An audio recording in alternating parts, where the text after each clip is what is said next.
Queridos, eu estou pregando numa série chamada Vida de Abraão. A mensagem de hoje é a segunda mensagem e o título é Bênçãos e Perigos da Peregrinação. Na mensagem de domingo passado, eu enfoquei o chamado de Abraão. E foi maravilhoso a gente descobrir que Deus chamou um pagão, uma pessoa que não tinha nada em si mesma para se tornar o pai da fé. Foi pura graça, puro favor de Deus e soberania. Isso nos anima porque todos nós podemos ser chamados por Deus. Aliás, somos chamados por Ele. A despeito do nosso background, a despeito daquilo que a gente teve no nosso passado, Deus pode mudar a nossa vida e mudar o nosso destino e o nosso futuro. Amém? Então eu queria que você olhasse para as pessoas do teu lado e diga assim: hoje Deus vai falar com você. Na mensagem de hoje, o nosso herói Abraão, ele acaba saindo mesmo de Ur em direção à terra prometida, mas nós sabemos que ele parou na cidade de Harã, que ficava mais ou menos uns 1000 quilômetros a noroeste de Ur. Era a última cidade da Mesopotâmia e, portanto, o último outpost, última parada, antes que terminasse aquele oásis, Porque a Mesopotâmia, em função dos dois rios, Tigres e Eufrates, era um lugar fértil, um lugar que tinha uma terra muito boa, floresceram diversas cidades, o mundo literalmente começou naquela região. Depois de Harã, gente, era o deserto da Arábia. Mas Abraão começou a sua peregrinação, ainda que tenha parado em Harã, e daqui a pouco a gente vai explicar para vocês. Portanto, na mensagem de hoje, eu quero mostrar os perigos e as bênçãos na vida de um peregrino. E a gente vai também tirar lições muito preciosas, porque todos nós aqui estamos nessa terra de passagem, somos peregrinos. Todos nós estamos toda hora mudando de um lugar para o outro, mudando de emprego, mudando de tantas coisas, A nossa vida é uma peregrinação. E assim como Abraão teve bênçãos e perigos na sua peregrinação, nós também temos. Então abra o teu coração e esteja pronto, que Deus vai falar muito com você nessa mensagem. Falou muito comigo, tem tanta coisa aqui de revelação que eu estou animadíssimo para compartilhar com vocês. Vamos ler lá Gênesis capítulo 12, versículos 4 a 8. Partiu, pois, Abrão, como lhe ordenara o Senhor, e Ló foi com ele. Tinha Abrão 75 anos quando saiu de Harã.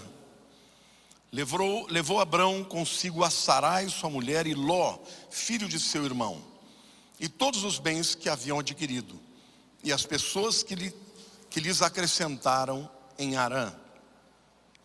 Partiram para a terra de Canaã, e lá chegaram. Atravessou Abrão a terra de Siquém, até o carvalho de Moré. Nesse tempo, os cananeus habitavam essa terra. Apareceu o Senhor a Abrão e lhe disse: darei à tua descendência essa terra. Ali edificou Abraão um altar ao Senhor que lhe aparecera.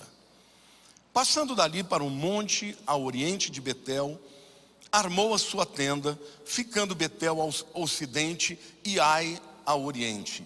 Ali edificou um altar ao Senhor e invocou o nome do Senhor. Então a gente vê que até que enfim Abraão decide obedecer a Deus e ele sai de fato da Babilônia, da região da Mesopotâmia, e vai em direção à terra de Canaã. Mas eu queria começar falando para vocês dos perigos de uma obediência incompleta. Porque a verdade é que Deus deu uma ordem clara para Abraão. Ele falou: você sai da tua terra e sai da tua parentela e vai para a terra que eu te mostrar. A gente sabe que ele saiu, mas ele não foi para Canaã, ele parou em Harã. E a gente sabe que ele saiu e ele não deixou para trás a parentela. Ele levou consigo o seu pai, Terá, e levou consigo o seu sobrinho, Ló. E gente, isso fala um pouco, né, da nossa própria vida, porque obedecer é uma das coisas mais difíceis na vida de uma pessoa. Por quê? Porque a gente tem apegos, porque a gente tem as nossas convicções, né? Obedecer a Deus cegamente, obedecer a Deus completamente é uma das coisas mais difíceis na vida de um crente. Ele foi, mas parou em Harã, trocou alhos por bugalhos, saiu de Ur, que era uma cidade mesopotâmica, e foi para Harã, que era outra cidade mesopotâmica. Tudo bem que estava no caminho de Canaã, mas ele deu uma parada ali, né? Então, ele ainda não se desapegou da cultura, ele não ainda se desapegou do estilo de vida que ele estava acostumado, viveu a vida inteira lá. E portanto ele parou ali. Mas a gente sabe que o motivo que o deteve ali foi a vida do seu pai. E aliás o nome Terá significa atraso. Terá foi um atraso na vida de Abraão. Por quê? Porque Abraão tinha que seguir adiante. E ele levou Terá e levou também a Ló. Então, Ló também acabou significando um problema para ele, gente. O chamado de Deus era para Abraão, não era para Ló. E a verdade é que, algum tempo depois, tanto Abraão quanto Ló prosperaram e os pastores de ambos começaram a brigar por causa de terreno. Aquela não era uma terra que tinha muito pasto. Então faltava pasto. E aí, obviamente, os rebanhos cresceram e os pastores de um começaram a brigar com os pastores de outro. E se fosse só isso o problema, tá tudo bem. Porque quando chegou a hora, Abraão falou para Ló: vai para onde você quiser. Se for para a direita, eu vou para a esquerda. Se for para a esquerda, eu vou para a direita. Mas Ló já estava naquela terra para onde Deus não tinha mandado ele ir. E ele acabou se estabelecendo em Sodoma. E vocês sabem o que aconteceu em Sodoma. Deus destruiu Sodoma. E ali Ló perde a sua família e perde tudo o que tinha. Tem que começar do zero. Por quê? Porque Abraão não obedeceu completamente. Então, há uma aplicação muito clara espiritual aqui também. Abraão só deixou Harã e seguiu em direção à terra que Deus lhe disse que ele deveria ir no dia que seu pai morreu. Então, de certa maneira, nós podemos aplicar na nossa vida que para que a gente possa cumprir o propósito de Deus, alguma coisa tem que morrer na nossa vida. O que é que tem que morrer em você para você abandonar o passado e seguir em direção ao futuro? Talvez seja uma conversão genuína. Eu me lembro que quando eu me converti, gente, eu mudei de uma hora para outra, 100%. Tanto é que dos meus amigos, ou eles se converteram ou eles me abandonaram. Alguns dos que se converteram hoje são pastores. Os que me abandonaram não sei nem onde estão. Por quê? Porque quando você dá a vida para Deus e a tua vida é transformada, você tem que seguir adiante. Eu não estou aqui dizendo que você deva abandonar seus amigos, muito pelo contrário. Mas o que eu estou dizendo é que alguma coisa tem que morrer na vida de alguém que quer cumprir o propósito de Deus de maneira cabal. Porque se você não for capaz de extirpar, no caso de Abraão, ele tinha que abandonar a cidade, a cultura, o conforto, a língua e também a parentela. Ele não conseguiu fazer isso. Somente quando seu pai morreu é que ele saiu de Harã e foi para Canaã.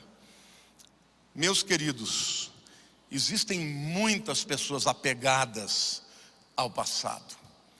Não são mais pagãos, mas ainda não são crentes para valer, né? O velho homem ainda luta para continuar vivo.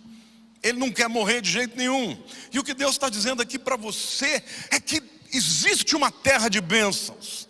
É óbvio que existe um deserto entre o lugar de onde você saiu para o lugar onde você vai. Mas Deus está chamando, e onde Deus está, existe um lugar de bênção, de prosperidade, de avanço, de progresso. E Deus está dizendo para você: aprenda a obedecer completamente, porque a obediência incompleta, ela traz os seus perigos. Não é isso? Lá em Gálatas capítulo 6, versículo 14, o apóstolo Paulo deixa claro que ele entendeu isso.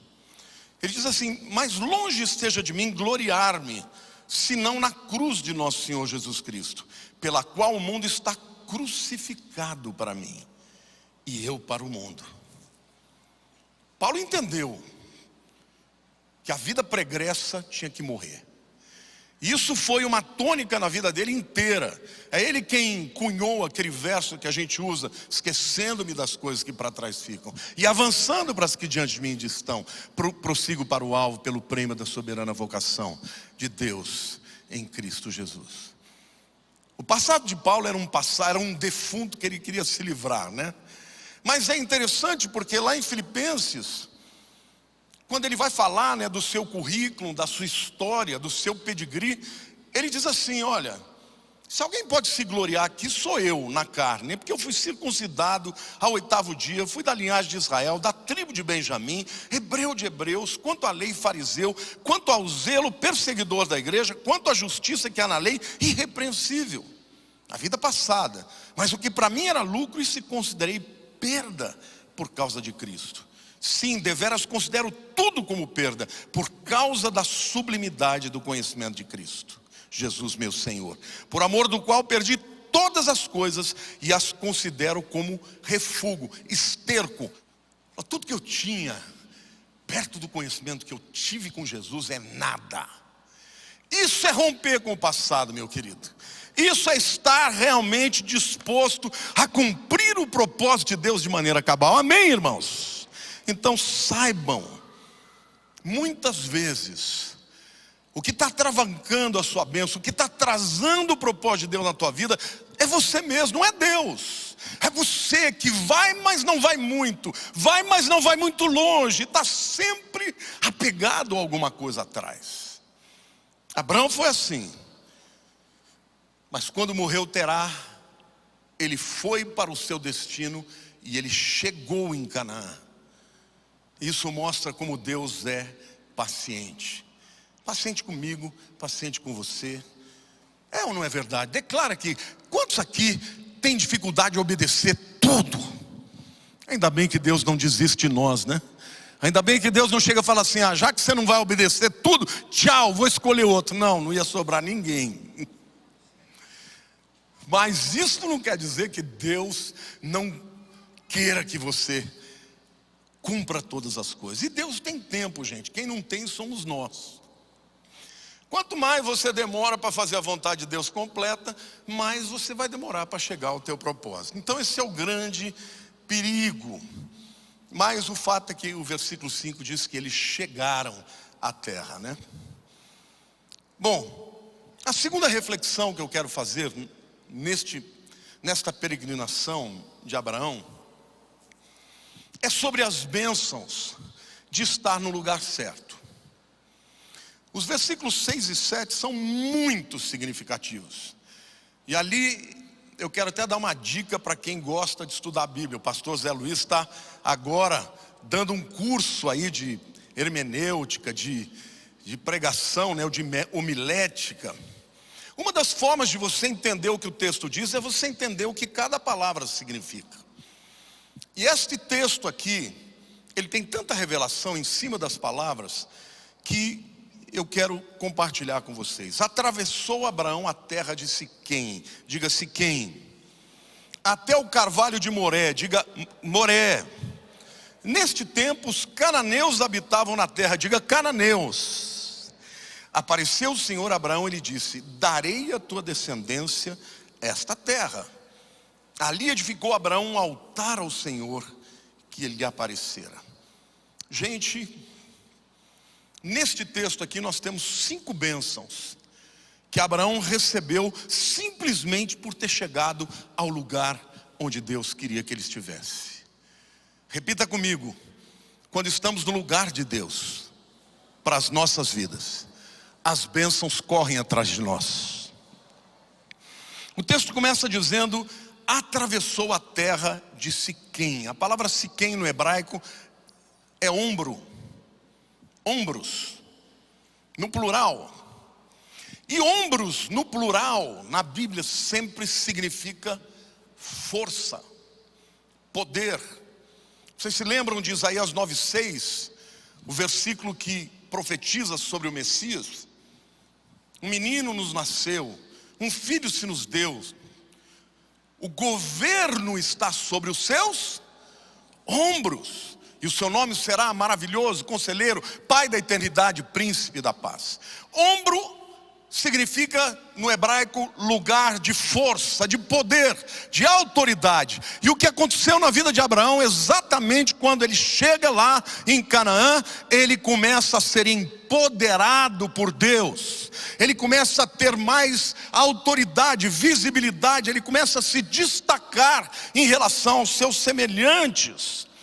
Então esta é a primeira bênção que eu quero dizer para você, que Deus derrama sobre a vida de alguém que está no lugar para onde Ele chamou. Ainda que você tenha que enfrentar um deserto, ainda que você tenha que ir para onde Deus não te revelou, só o fato de você decidir estar no centro da vontade de Deus, essa bênção começa a acontecer. A segunda bênção de Deus na vida de Abraão, naquele lugar, tem a ver com o carvalho de Moré. A palavra Moré significa instrução, ou significa também professor.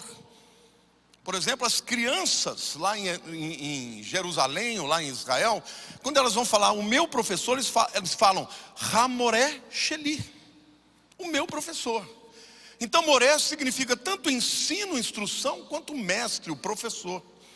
E no lugar onde Deus está para você, Deus começa a te ensinar coisas maravilhosas, inefáveis, que nem olhos viram, nem ouvidos ouviram, nem jamais penetrou no coração do homem. Amém, irmãos?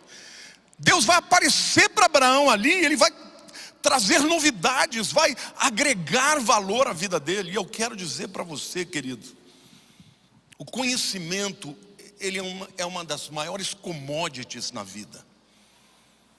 Quem tem conhecimento sempre progride, porque o conhecimento faz diferença.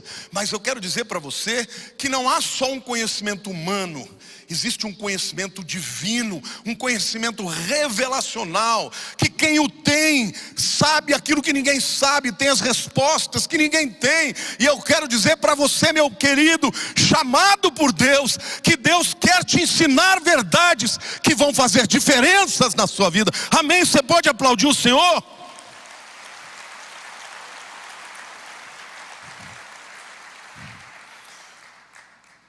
Segunda bênção de estar no lugar em que Deus tem para nós é o conhecimento de Deus. Mas em terceiro lugar, é importante nós entendemos que Abraão estava num lugar onde havia cananeus. Cananeus na Bíblia são sempre sinônimo de adversários. Eles passam a história do Velho Testamento inteiro perseguindo os judeus. Isso significa que na nossa vida nós temos que estar cientes de que vivemos num mundo em que há pessoas que são inimigas de Deus e que vão nos odiar simplesmente por sermos de Deus. Quantos de vocês já sentiram uma aversão, um preconceito só pelo fato de você ser crente? Aliás, como a própria palavra diz, né? Preconceito é um conceito a priori. É um conceito que a pessoa adquire de você antes de te conhecer. Por quê? Porque existe uma aversão espiritual contra Deus e contra aqueles que servem a Deus. Mas mesmo estando num lugar de adversários, Abraão prosperou, porque Deus era com ele, porque ele estava no centro da vontade de Deus. E o que eu quero dizer para você, meu querido, todos nós, peregrinos nesta terra, temos que entender que esta terra é uma terra que existe adversários contra nós. Existem adversários contra nós. Mas se nós estivermos em Deus, nós teremos sempre vitória e prosperaremos. Querido, o lugar de Deus para você é o único lugar no mundo onde a prosperidade não terá dor. Você está entendendo? Deus quer fazer você progredir, você prosperar em qualquer que seja a área da tua vida, desde que ela esteja sendo um instrumento para cumprir o propósito de Deus. Se aquela bênção se tornar uma finalidade, ela é um atraso, ela é um impedimento. Mas se ela se tornar um meio para o propósito de Deus se cumprir, aí então ela será uma bênção. A quarta bênção que a gente vê que Deus deu a Abraão foi aparecer para ele. Apareceu o Senhor a Abraão e lhe disse: darei à tua descendência esta terra. Quem apareceu para eles? Lá na primeira aparição eu contei para vocês que foi Jesus, que foi uma teofania.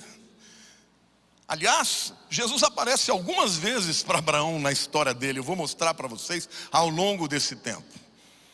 Só que nesse momento em que Jesus aparece a segunda vez, o Yahweh aparece para ele, e eu creio que Yahweh ali é o Senhor.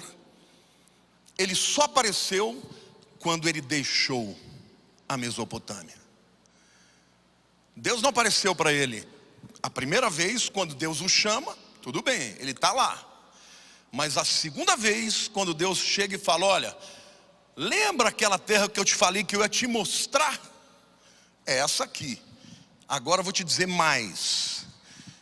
Essa terra vai ser tua e da tua descendência. Olha que bênção, gente. Isso é o prêmio pela obediência. Isso é o prêmio pelo fato dele ter saído de lá. Ah, pastor, mas ele não foi uma pessoa que obedeceu em partes. Mas Deus valoriza a obediência.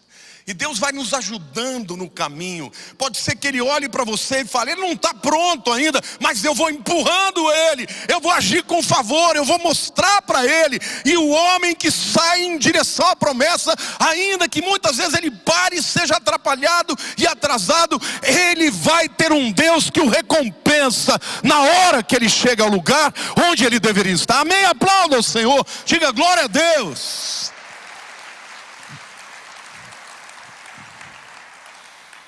Deus só apareceu a Abraão no lugar em que ele deveria estar. Na primeira aparição ele diz: eu vou te mostrar uma terra. Na segunda aparição ele diz: eu vou te dar uma terra, esta terra. E meu querido, quando Deus fala eu vou te dar, pode o inferno se levantar. Eu acho interessante porque teologicamente existem aqueles teólogos que são chamados de The Theory of Replacement. São aqueles teólogos que dizem que Israel já não é mais povo de Deus, que o Israel de Deus agora é a igreja, e que nada tem a ver esse negócio de que um dia o povo de Israel vai voltar para a terra prometida. Aí chegou em 1948, num dia, como diz Isaías 19, é possível que uma mulher dê à luz sem ter dores de parto, mas foi assim que aconteceu. Antes que tivesse dores de parto, e Sião deu à luz. Pode uma nação nascer num dia?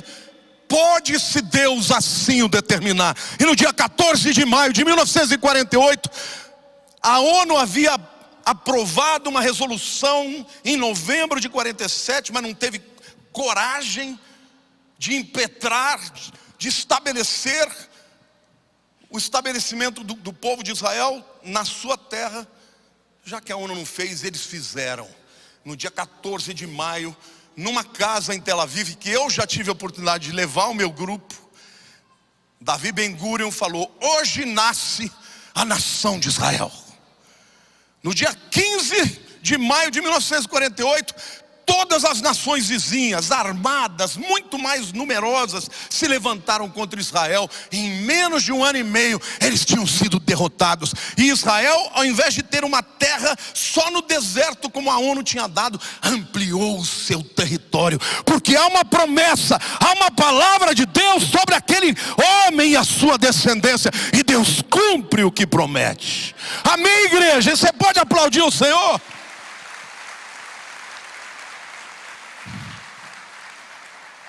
Mas tudo isso aconteceu porque Abraão foi para onde ele deveria estar. Então quero dizer uma coisa para você. Se você não sabe para onde Deus vai te levar, não vá. Busque ao Senhor e diga: Senhor, o que o Senhor quer de mim? Qual é o lugar que eu devo estar? Qual é o trabalho que eu devo exercer? Com quem eu devo andar? A quem eu devo levar comigo? Porque tudo isso faz parte tanto dos atravancos que Satanás tem para a tua vida, como das bênçãos que Deus quer te dar. A promessa aumentou, esclareceu, como eu disse, Deus o instruiu. E o carvalho de Moré é, de fato, um emblema, né, dessa instrução. Mas o texto diz que ali edificou Abraão um altar ao Senhor, Yahweh, eu creio que é Jesus, que lhe aparecera. Então, gente, eu quero dizer que a adoração deve ser sempre a resposta de alguém a quem Deus chama e a quem abençoa. É muito difícil o indivíduo prosperar e não se achar merecedor, competente, bom no que faz e se esquecer de que tudo vem de Deus. Mas deixa eu lhes fazer uma advertência. Deus não aceita dividir a sua glória com ninguém. Aprenda a adorá-lo. Aprenda a reconhecer que tudo vem dele, a vida vem dele. Que adianta o homem ganhar o mundo inteiro e perder a sua alma? Que adianta o indivíduo estar lá, achar que ele é o cara e descobrir que tem uma doença que vai matá-lo? Então a verdade é que nós devemos ser instrumentos de glória para Deus onde estivermos, seja lá no momento do vale, seja lá no momento da montanha. A adoração a Deus, ela é sine qua non para que Deus continue a te abençoar. E isso foi uma grande qualidade na vida de Abraão. Sempre levantou um altar, até que chegou um momento que Deus falou para ele: você quer me adorar mesmo? Tá bom, só que agora eu não quero mais cordeiro nenhum, agora eu quero o teu filho. E Abraão falou: tá bom, é isso que o Senhor quer? Com dor no coração eu vou te entregar. Só que chegou na hora de entregar Isaac. Deus falou: eu não quero, Abraão, você já me deu o teu filho, mas eu não quero que ele morra. Porque na verdade, Abraão, um dia eu vou entregar o meu filho, para que você não tenha que entregar o seu. Mas agora eu sei o que está no teu coração. Então, igreja, não basta estar no centro da vontade de Deus, tem que dar a Ele a honra que é devida ao seu nome, a honra, a glória. Fale de Deus, diga que dele vem a tua bênção.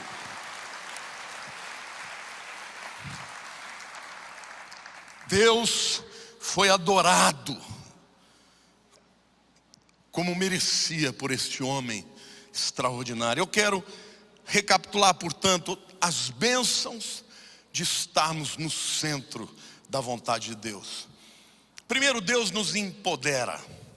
Nos sentimos fortalecidos e prosperamos, como Siquém, que representa ombros. Depois recebemos instruções, revelação, discernimento, conhecimento, que é uma grande commodity. Quem conhece, sabe a direção, aponta caminhos, tem respostas para os anseios dessa sociedade tão caótica e desesperada. Em terceiro lugar, somos estabelecidos e prosperamos até mesmo em meio aos inimigos, aos cananeus aqui, representados como adversários. Em quarto lugar, Deus continua a acrescentar promessas, continua a revelar mais, além daquilo que Ele já havia revelado. E eu quero dizer para você, você pensa que o que Deus tem para você já aconteceu tudo? Eu quero te dizer que é muito pouco, você não viu nem a ponta do iceberg. Queridos, eu estava me preparando, já falei isso para vocês diversas vezes, me preparando para me aposentar, e no momento que parecia o momento mais caótico da minha vida, Deus falou: não, olha o que eu tenho para você, e apresentou o mundo. Eu vou te levar para pregar o evangelho em todas as nações. Amém, igreja? Deus tem para a igreja de Cristo grandes coisas ainda. Não olhe para as circunstâncias. Ah, pastor, mas eu já fui bom nisso, já passou meu tempo. Não, Deus chamou Abraão e ele começou o chamado dele com 75 anos. Enquanto você estiver vivo, Deus tem propósitos para a tua vida. Depois de receber força, instrução, promessas e ser estabelecidos, Abraão adora a Deus e tem comunhão com Ele. Abraão foi chamado de amigo de Deus. Quem tem amigos nunca está sozinho. E quem tem Deus como seu amigo, oh Deus amado, que coisa tremenda. Eu quero ser amigo de Deus. Quantos aqui querem ser amigos de Deus? Então obedeça, faça a sua vontade. A terceira reflexão que eu quero fazer no texto aqui é sobre as dualidades da vida de um peregrino. Porque nós somos seres que vivem no mundo dual, no mundo físico com as suas demandas, mas no mundo espiritual também, que interfere no mundo físico. E Abraão, ele enfrentou essas dualidades também na sua vida. E o versículo 8 aqui nos mostra algumas das dualidades que tanto Abraão quanto todos nós peregrinos enfrentamos. Passando dali para o monte ao oriente de Betel, armou a sua tenda, ficando Betel ao ocidente e Ai ao oriente. Ali edificou um altar ao Senhor, diga de novo, e invocou o nome do Senhor. O dualismo, portanto, é uma realidade de todos nós. Por quê? Porque a gente vive no mundo físico, porque nós temos nossas lutas físicas, nós temos as nossas convicções, nós temos capacidade de perceber como as pessoas do mundo agem. E muitas vezes a nossa tendência é, diante das circunstâncias, agir exatamente como aprendemos no lugar onde a gente viveu a vida inteira, não é isso? A primeira dualidade que a gente vê aqui nesse texto é que diz que Abraão armou a sua tenda entre Betel e Ai. Armar a tenda significa se estabelecer. Betel significa casa de Deus. Ai significa monte de ruína. Diga, Betel significa casa de Deus. Ai significa monte de ruína. Isso significa que mesmo que ele estivesse no lugar de Deus para a vida dele, ele ainda estava entre duas realidades antagônicas. Isto fala da nossa realidade de estarmos sempre entre a velha natureza, que representa a ruína, e a nova vida, que representa Betel. Isso significa que em qualquer momento da sua história, da sua vida, você está a meio caminho da queda, assim como a meio caminho do progresso e da vontade de Deus. Isto significa que por mais que nós sejamos abençoados, nós podemos retroceder para Ai, para a ruína, ou avançar para Betel, para a glória de Deus, para a sua bênção. Nós sempre teremos que estar atentos, porque aquele que está de pé, veja que não caia. Sim ou não? Essa é uma dualidade de todos nós. Por isso que nós precisamos estar todo o tempo no altar, Porque na presença de Deus o Espírito fala conosco. Quando nós nos deslumbramos com as coisas, nós começamos a retroceder. E esta é uma luta constante, 24/7, todas as horas do dia e 7 dias na semana. Você não acredite na tua espiritualidade, porque Satanás conhece as suas fraquezas, e ele pode entrar através de uma das pequenas brechas e destruir a sua vida, e dessa maneira impedir que o plano cabal de Deus se concretize na sua vida. Amém? Então diga assim: nós estamos sempre entre Betel e Ai, no meio do caminho. Toda hora temos que lutar contra isso.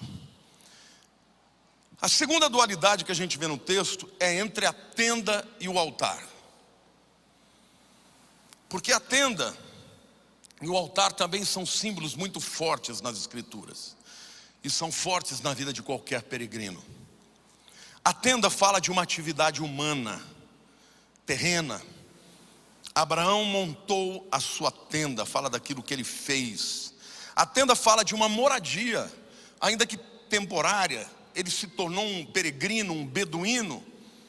Então Abraão e sua descendência foram peregrinos na terra. Então a tenda fala disso, dessa efemeridade da vida, dessa coisa de um dia você está aqui, outro dia está ali, de um dia você está num emprego, amanhã você está em outro. E não podemos confiar em nada desta vida, porque nesta vida tudo é como a tenda, você arma e desarma.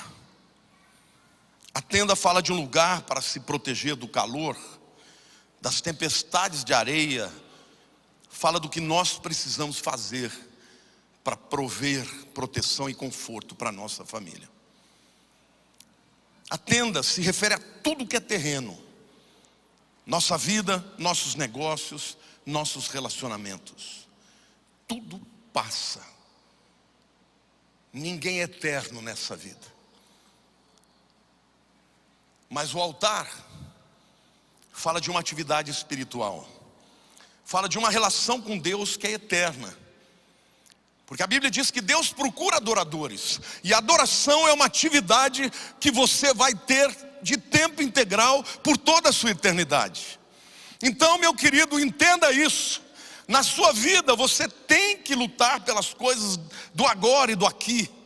Você não pode se tornar uma pessoa responsável. Mas nunca se esqueça que as coisas espirituais são eternas, não são efêmeras, elas permanecerão para sempre. E quando você acumula tesouros na terra, a traça vai comer. Mas quando você acumula tesouros nos céus, eternamente você vai usufruir deles. Amém, igreja? Aplauda ao Senhor. Glória a Deus. O altar fala, portanto, de uma relação de dependência total a Deus. É você se render a um Deus que é todo poderoso, entregar sua vida, seus sonhos, seus projetos, e dizer: Senhor, eu não sei o que vai dar certo, o que não vai, mas eu sei que o Senhor é comigo, e aquilo que vier do Senhor ninguém vai me impedir. A porta que o Senhor abrir ninguém vai fechar, mas a porta que o Senhor fechar, eu preciso entender que foi o Senhor que fechou e seguir adiante. Amém, igreja? Então, na vida do peregrino, ele sempre vai enfrentar essa dualidade, ou estas dualidades. Sempre vai viver entre o terreno e o celestial, entre o esforço necessário e o descanso da fé, entre o trabalho e a graça, o favor de Deus, entre o temporário e o permanente, entre coisas que são um meio e a finalidade de todas as coisas. Tudo que Deus te deu, teus negócios, teu dinheiro, teu talento, isso tudo é um meio. Meio para quê? Para o grande propósito de Deus na sua vida. Você não vai levar nada disso que você conquistou aqui. Todas as coisas que são somente instrumentos e meios, você não vai levar para o céu. Mas tudo que é propósito, chamado, isto você vai lutar por isso na terra, mas vai levar para o céu, como bagagem, como instrumento do seu galardão e da sua coroa. Amém, igreja? Então nós precisamos viver de maneira equilibrada com essa dualidade. Isso significa que nós não podemos abrir mão de nenhum dos dois. A gente tem que fazer a nossa parte, mas crer que Deus fará dele. Aliás, esses dois aspectos, né, o espiritual e o físico, eles não são excludentes, eles são complementares. O que faz a diferença entre ser bem-sucedido ou não nesta vida tem a ver com o equilíbrio desses dois elementos duais. Tem gente que se esforça muito e não depende nada de Deus. Então passa a vida correndo atrás do prejuízo. Outros dependem tanto de Deus, mas não se esforçam nada. E por isso passam a vida tendo muito menos do que poderiam ter. Alguns pensam demais na terra e quase nada nos céus. Outros pensam demais nos céus e muito pouco na terra. E lembrando, o chamado de Jesus não é só para o céu. A salvação é só o primeiro passo. O bilhete para o céu é o primeiro passo. Mas a chamada de Jesus para os seus discípulos é: ide por todo mundo e pregai o evangelho do reino. O evangelho do reino significa que temos que tomar espaço, ocupar espaços em todas as áreas de influência na sociedade. Tem crente que não quer se meter com política, não quer se meter como empresário, quer só pensar na volta de Jesus. Querido, eu amo a volta de Jesus e peço a Deus todo dia: Senhor, será que é hoje? Mas enquanto eu estiver aqui, eu vou arrancar todas as vidas que estiverem no inferno para os céus, aqueles que estiverem à minha disposição. Deus te chama para trazer para a terra o reino de Deus. A igreja, ela tem a responsabilidade de estabelecer o reino na terra. Venha o teu reino, seja feita a tua vontade na terra como é feita nos céus. Quem é que vai fazer isso? Os ímpios. Enquanto a igreja está fora, alijada dos processos decisórios, quem toma o poder e nos dirige são os ímpios. Então, igreja, não tem nada demais em você dizer: Senhor, levanta a minha vida onde eu estiver, porque o teu nome será glorificado. Ouse se preparar para isso, que você vai ver se Deus não vai te levantar. Mas o cuidado sempre será equilibrar esses dois aspectos aparentemente antagônicos, ou pelo menos duais. Deus tinha propósitos para Abraão que envolviam a terra, mas que teriam impactos no céu. Eu creio que o segredo de equilibrar essas duas dimensões, esses dois aspectos do mundo, não é 80-20 ou 90-10. É óbvio que Jesus disse: buscar em primeiro lugar o reino de Deus e a sua justiça, e as demais coisas serão acrescentadas. É óbvio que a prioridade sempre será Deus e o seu reino. Mas eu creio que o que Deus espera da igreja é que nós possamos dar 100% daquilo que Ele espera de nós na terra, porque Ele já dará, Ele já deu o seu 100%. É óbvio que o peso da ação de Deus sempre será maior do que o do homem, mas Deus não quer que você faça menos do que deve. Portanto, você deve ser 100% um marido que ama a sua esposa, um pai que investe na vida dos filhos, um profissional que é excelente no que faz, e tudo isso debaixo da glória de Deus, da graça, do favor, ser uma pessoa reconhecida como luz do mundo e sal da terra. A luz não é da igreja, a luz é do mundo. O sal não é da igreja, é da terra. O que nós devemos ser é para o mundo. O nosso chamado é saquear o inferno, transformar a terra, para depois povoar o céu. Amém? Você pode aplaudir o Senhor?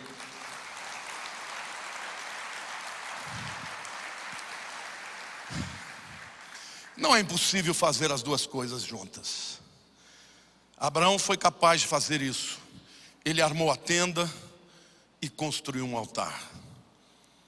Mas quando chegou a hora de decidir o que era mais importante, o amor pelo seu filho, que é um amor que não pode haver maior nessa terra, e o amor a Deus, ele fez a escolha certa. Ele amou mais a Deus do que a Isaac. Tudo isso, gente, aconteceu com um homem humano, pecador. A sua história mostra que ele teve grandes qualidades, mas ele teve também grandes defeitos. Ele teve quedas, mas Deus esteve com ele. Por andar, por obediência, Abraão experimentou as coisas extraordinárias com Deus. A Bíblia diz que Abraão abandonou tudo, porque ele estava olhando para a cidade que Deus tinha preparado para ele, que o arquiteto Senhor preparou para ele. Ele estava vendo a nova Jerusalém. Deus revelou ao longo da vida de Abraão tudo aquilo que ele ia fazer com seus descendentes. Ele não viu pelos olhos carnais, mas ele viu pelos olhos espirituais. Então, querido, nós somos peregrinos. Essa lição, esta pregação nos ensina que se você caiu, você pode levantar. A única coisa que você não pode perder é o desejo de fazer a vontade de Deus e continuar seguindo na sua direção. Se você fizer isso, se você estiver no centro da vontade de Deus, a despeito dos perigos, dos percalços, dos atrasos, das quedas, Deus, que é cheio de graça e de misericórdia, vai fazer coisas extraordinárias na sua vida e na sua descendência. Você pode aplaudir o Senhor?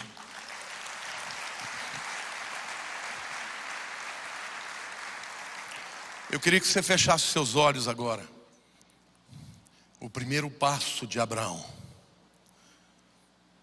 foi abandonar os ídolos.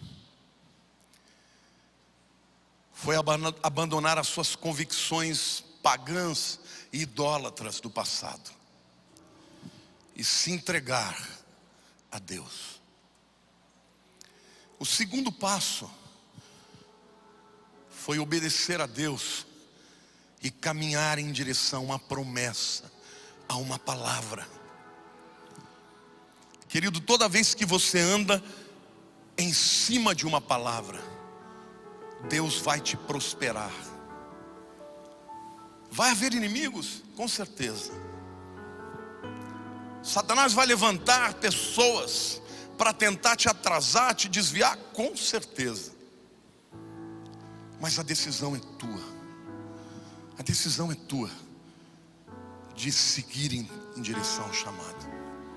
Hoje eu quero orar pela tua vida, que talvez ainda não tenha dado o primeiro passo de entregar para valer a vida para o Senhor. Porque tem muita gente que já fez até apelo, já levantou a mão, mas que a vida não mudou nada. Querido, a Bíblia não diz que você vai ser salvo porque levantou a mão. A Bíblia diz que para você ser salvo, você precisa de uma metanoia, de uma mudança de mente, de um arrependimento genuíno. Então hoje eu falo com você que está me vendo pela internet, mas também com você que entrou aqui. Você quer dar um passo em direção à vontade de Deus? Primeiro, tornando o Senhor como Senhor da sua vida. Eu quero te ajudar nessa oração. E eu quero te dizer que Ele tem coisas extraordinárias para a tua vida, que você nunca imaginou. Talvez você esteja agora vivendo debaixo de depressão, de frustração. Talvez você esteja cansado e ainda achando que Deus não tem mais nada para você. Mas hoje o Senhor falou com você. E aquele que crê vai receber essa bênção. Aquele que crê vai receber esse chamado, esta unção e esta transformação. Então eu quero perguntar para você: quantos aqui querem dar o coração para Jesus? e querem levantar a sua mão hoje para dizer: hoje a minha vida vai mudar. Levante a sua mão onde você estiver. Graças a Deus, fique com a mão levantada. Graças a Deus, graças a Deus. Quem mais? Quem mais quer entregar a vida para Jesus? Lá atrás, graças a Deus também. Graças a Deus, graças a Deus. Fica de pé, em nome de Jesus. Você que está entregando a vida para o Senhor, fique de pé em nome de Jesus. Eu vou orar por você, você vai orar comigo, em nome de Jesus. A igreja aplauda o Senhor. Hoje é dia de salvação. Vida se entregando ao Senhor.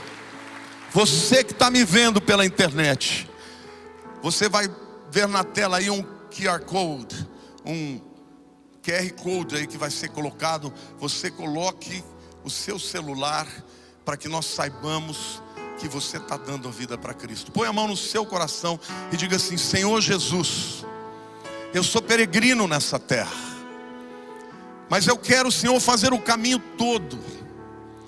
Eu estou disposto a deixar para trás aquilo que tem que morrer na minha vida e olhar para frente em direção a Cristo e viver para a glória dele. Senhor, perdoa os meus pecados, escreve o meu nome no livro da vida, porque hoje eu me entrego de alma e corpo, Senhor, para ti, como meu Senhor e meu Salvador. Deus, me ajude, Senhor, me ajude a seguir todo o caminho até o lugar da tua vontade, porque eu sei que dessa maneira o teu nome será glorificado e eu prosperarei para a glória do teu nome. Amém. Fiquem de pé até que os diáconos cheguem até vocês, queridos. Mas agora eu quero orar por você. Será que você tem algum atraso na tua vida? Será que você tem algum terá? Será que você tem algum ló que representa um elemento de desobediência clara, que precisa ser deixado para trás, para que a tua vida não tenha tantos problemas e tenha mais vitórias sobre os problemas? Hoje é dia de você fazer essa entrega a Deus, tanto você que está aqui quanto você que está aqui.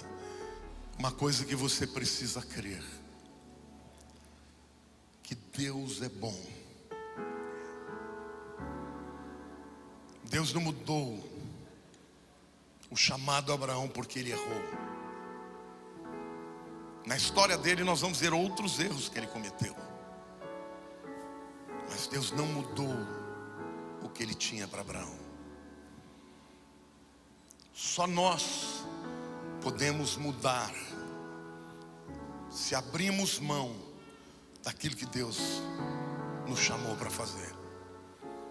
Ao longo da nossa vida, Ele sempre vai estender a mão para quem puder dizer: Senhor, eu pequei, mas eu quero estar na tua vontade. Agora, o que nós aprendemos nessa lição é que desobedecer a Deus traz consequências. Então agora eu quero que você ponha a mão no seu coração, e a primeira oração que você vai fazer, e eu vou te ajudar. Repita comigo, diga: Senhor meu Deus, ajuda-me, Senhor, a te obedecer.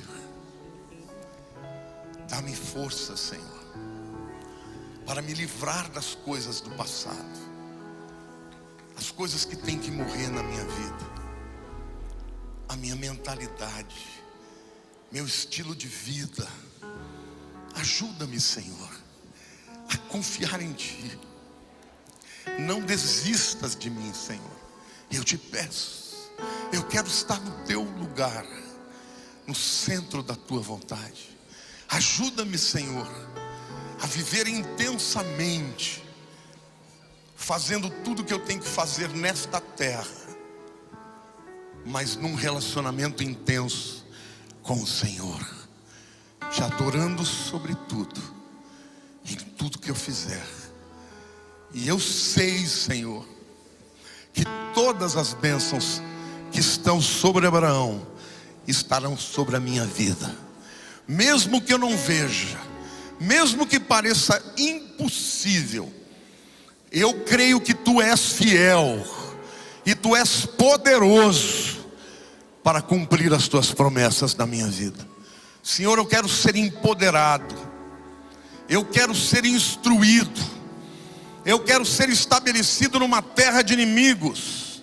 Eu quero, meu Deus, ter promessas novas na minha vida. Mas eu quero sempre ter o altar e glorificar a Ti acima de tudo. E a minha oração não é só para mim, mas é para a minha descendência.